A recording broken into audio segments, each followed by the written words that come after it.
రైతు సోదరులందరికీ స్వాగతం. భారత వాతావరణ శాఖ కీలక అప్డేట్ ప్రకటించింది.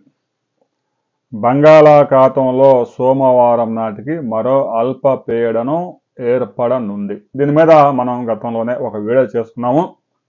అయితే ఆ వీడియోలో అల్పపీడనం ఏర్పడడానికి అనువైన వాతావరణం క్రియేట్ అయింది అనే విషయం మాత్రమే చెప్పాం. అయితే తాజాగా వచ్చిన రిపోర్ట్ ప్రకారం సోమవారం అంటే రేపే మంగళవారం ఈ 2 రోజుల్లో ఒక అల్పపీడనం ఏర్పడబోతా ఉంది అండమాన్ సమీపంలో. ఇది తమిళనాడు, శ్రీలంక తీరం వైపుగా ప్రయాణం చేసే అవకాశం కనిపిస్తూ ఉంది. రాబోయే రోజుల్లో ఈ అల్పపీడనం ప్రభావంతో ఆంధ్రప్రదేశ్, తమిళనాడులో విస్తారంగా వర్షాలు కురిసే ప్రమాదం ఉంది. ఎందుకంటే ఇప్పుడు కురిసే వర్షాల వల్ల నష్టం ఎక్కువ, ప్రయోజనం చాలా స్వల్పం. ఇక భారత వాతావరణ శాఖ, అమరావతి వాతావరణ శాఖ ఏం రిపోర్ట్ ఇచ్చిందనే విషయాల్ని ఆ రిపోర్ట్ ఒకసారి మీకు అందరికీ చదివి వినిపిస్తాయి. ఎందుకంటే 1 నెల రోజుల్లోనే 3 అల్పపీడనాలని రైతులను తీవ్రంగా ఇబ్బందులకు గురి చేశాయి.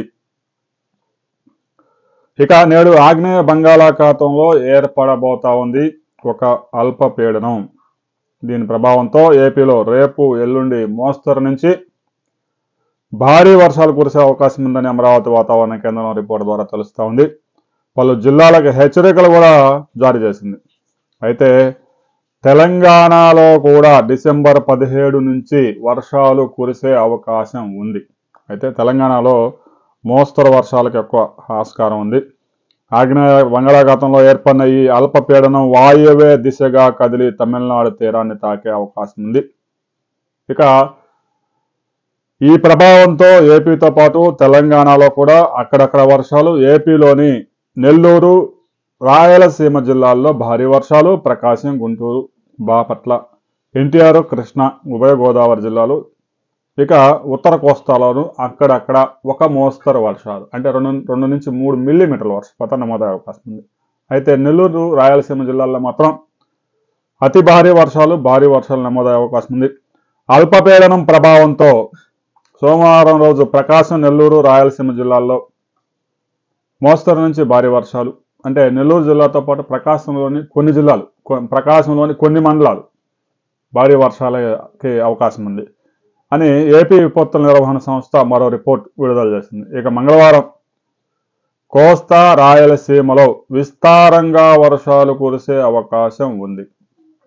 మంగళవారం నాటికి దీని ప్రభావం ఇంకా బాగా పెరిగి తీరానికి సమీపంగా వస్తున్న కొద్దీ ఆంధ్రప్రదేశ్లోని అన్ని ప్రాంతాల్లో మోస్తరు నుంచి భారీ వర్షాలు, కొన్ని చోట్ల చెదురుమదురు, కొన్ని చోట్ల భారీ వర్షాలు. రైతులు, ముఖ్యంగా వరి హార్వెస్ట్ చేస్తున్న రైతులు జాగ్రత్తలు తీసుకోవాలి. ఇప్పటికే ధాన్యం తడిసి చాలా ఇబ్బందులు పడుతున్నారు అమ్ముకోవడానికి. గోదావరి డెల్టాలో, కృష్ణా డెల్టాలో వరి నూర్పిడి ముమ్మరంగా జరుగుతూ ఉంది. అయితే జనవరి 20వ తేదీ వరకు ఈ నూర్పులు జరిగే అవకాశం ఉంది. ఎందుకంటే కాలువ చివరి భూముల్లో నాట్లు లేటుగా వేస్తారు కాబట్టి.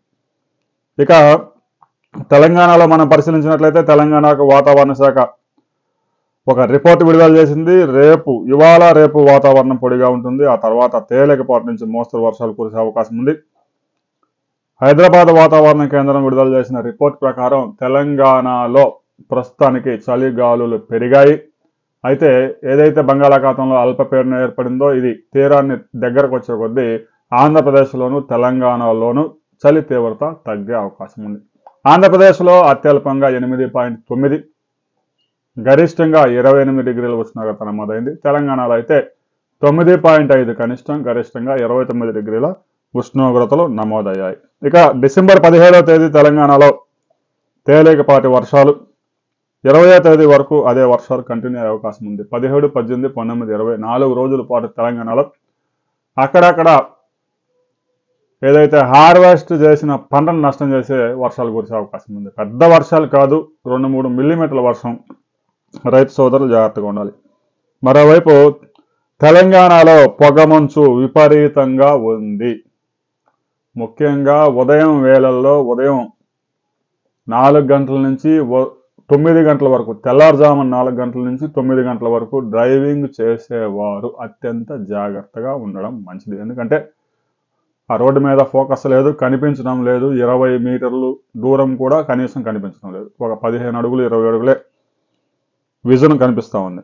మరోవైపు వీటి ప్రభావంతో ఇక అల్పపీడన ప్రభావంతో కనిష్ట ఉష్ణోగ్రతలు మరింత తగ్గే అవకాశం ఉంది. ఆదిలాబాద్, ఆసిఫాబాద్ ఈ జిల్లాల్లో శీతల గాలులు వీస్తూ ఉన్నాయి. ఇవి మరింత పెరిగే అవకాశం స్పష్టంగా కనిపిస్తూ ఉంది. ఇక భారత వాతావరణ శాఖ ఇచ్చిన రిపోర్ట్లో కొన్ని కీలక అంశాలను కూడా మనం పరిశీలిద్దాం. ఒక డిసెంబర్ నెలలోనే బంగాళాఖాతంలో 3 అల్పపీడనాలు ఏర్పడ్డాయి. 17వ తేదీ మరో అల్పపీడనం ఏర్పడబోతా ఉంది. ఆ తర్వాత కూడా మరో అల్పపీడనం ఏర్పడే అవకాశం ఉంది. అంటే దాదాపుగా ఒక నెలలోనే 5 అల్పపీడనాలు ఇటు రాయలసీమ జిల్లాల్లో, తమిళనాడులో విస్తారంగా వర్షాలు వచ్చాయి. ఇక ఒక అల్పపీడనం అయితే తీవ్ర అల్పపీడనంగాను వాయుగుండంగా కూడా మారింది. సోమవారం ఏర్పడబోయే తీవ్ర అల్పపీడనం వాయుగుండంగా మారే అవకాశాలు కనిపిస్తూ ఉన్నాయి. దీని మీద స్పష్టత రావడానికి మరో 48 అవర్స్ అంటే ఒక 2 రోజులు పట్టే అవకాశం ఉంది. అంటే ఒక నెలలో 5 అల్పపీడనాలు రావడానికి అనేక వాతావరణ పరిస్థితులు ఆ అల్పపీడనాలు ఏర్పడడానికి అనుకూలమైన వాతావరణం క్రియేట్ అయింది. వీటికి తోడు ఈశాన్య ఋతుపవనాలు కూడా చురుగ్గా మారాయి. థాయిలాండ్ మీదుగా, అండమాన్ మీదుగా భారతదేశం పరిసర ప్రాంతాల్లో ఇవి చురుగ్గా మారడంతో ఒకవైపు అల్పపీడనాలు, మరోవైపు ఈశాన్య ఋతుపవనాలు చురుగ్గా మారడం, వీటికి అదనంగా అప్పుడప్పుడు ఉపరితల ఆవర్తనాలు ఏర్పడుతూ తేమ గాలులు దేశం మీదకి వీస్తూ ఉన్నాయి.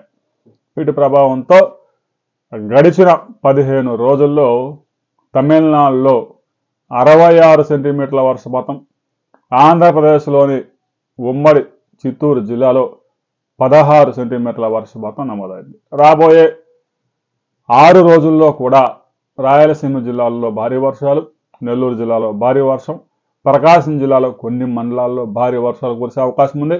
మిగిలిన ఆంధ్రప్రదేశ్లో మోస్తరు వర్షాలు పడే అవకాశం ఉంది. రాబోయే 24 గంటల్లో వాతావరణంలో వచ్చే మార్పులు, ఏ ప్రాంతాల్లో ఎంత వర్షపాతం పడింది అనే వివరాలతో మరో వీడియోలో తెలుసుకుందాం. అయితే గడిచిన 24 గంటల్లో మీ ప్రాంతంలో ఎంత వర్షపాతం నమోదైంది అనే విషయాన్ని మాత్రం కామెంట్ చేయండి. వీడియో నచ్చితే లైక్ చేయండి, షేర్ చేయండి, సబ్స్క్రైబ్ చేసుకోండి.